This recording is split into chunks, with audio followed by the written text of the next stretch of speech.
राजकीय वैमनस्यामुळे शहाद्याच्या विकासाला खीळ, अल्पसंख्याक विभागाचा 4.47 कोटींचा निधी परत जाण्याची शक्यता.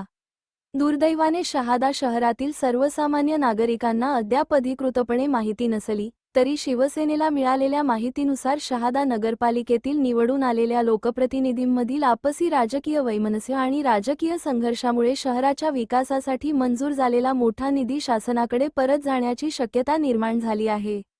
महाराष्ट्र शासनाच्या अल्पसंख्याक विकास विभागामार्फत जैन समाज व मुस्लिम समाजाच्या विकासासाठी सुमारे 4,47,00,000 रुपयांचा निधी मंजूर करण्यात आला होता. मात्र स्थानिक पातळीवरील राजकीय मतभेदांमुळे या निधीचा उपयोग होऊ न शकल्याने तो शासनाकडे परत जाण्याची शक्यता व्यक्त केली जात आहे. याचबरोबर माजी खासदार ॲड. गोवाल पाडवी यांनी सुचविलेल्या आवश्यक भौतिक सुविधा उपलब्ध करून देण्यासाठी आलेला सुमारे 10 लाख रुपयांचा निधीही परत जाण्याची शक्यता वर्तवली जात आहे. तसेच इतर काही विकास कामांसाठी शासनाकडून प्राप्त झालेला निधीही परत जाऊ शकतो, अशी चर्चा शहरात सुरू आहे. ही बाब अत्यंत दुर्दैवी असून शहादा शहरातील सर्वसामान्य नागरिकांना विकासापासून वंचित ठेवणारी असल्याची टीका शिवसेनेने केली आहे. या पार्श्वभूमीवर शहादा नगरपालिकेचे नगराध्यक्ष तसेच सर्व लोकप्रतिनिधींनी याबाबत खुलासा करून वस्तुस्थिती शहरवासियांसमोर मांडावी, अशी मागणी शिवसेना पक्षाने केली आहे. शहादा नगरपालिकाच्या निवडणूक पार पडल्यानंतर शहादा नगरपालिकेच्या जे निवडून आलेले लोकप्रतिनिधींकडून अपेक्षा होती का तात्काळ ते विकास कामांना सुरुवात करतील, शहराच्या ज्या मूलभूत समस्या आहेत त्या तात्काळ सोडवण्यासाठी ते प्रयत्न करतील.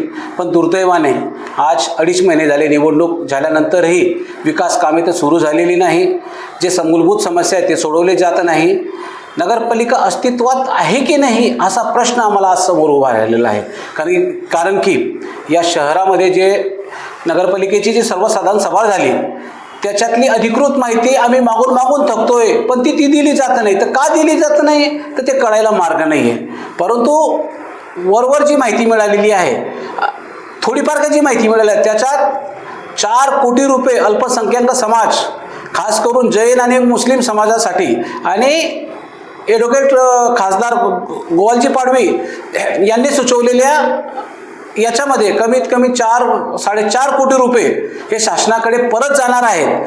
ही अत्यंत दुर्दैवीची बाब आहे का शहराच्या विकासासाठी आलेला पैसा तो अखर्चित पडत असेल, तो पैसा खर्च केला जाणार नसेल आणि तो परत शासनाकडे जाणार नसेल तर हे शहाद्यासाठी चांगलं नाही.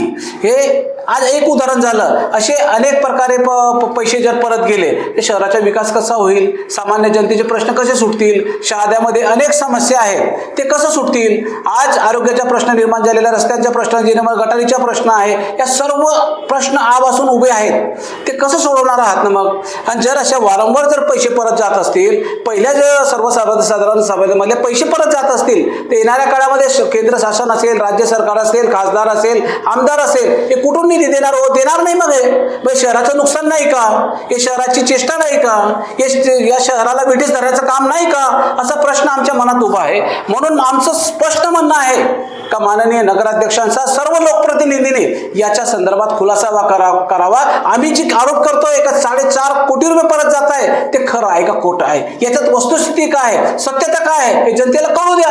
आणि जर शासनाचा पैसा परत जात असेल तर निश्चितच शिवसेना शांत बसणार नाही, निश्चित आंदोलन करेल आणि जनतेसोबत राहून जनतेच्या प्रश्नासाठी निर्भीडपणे लढेल, एवढंच सांगू इच्छितो.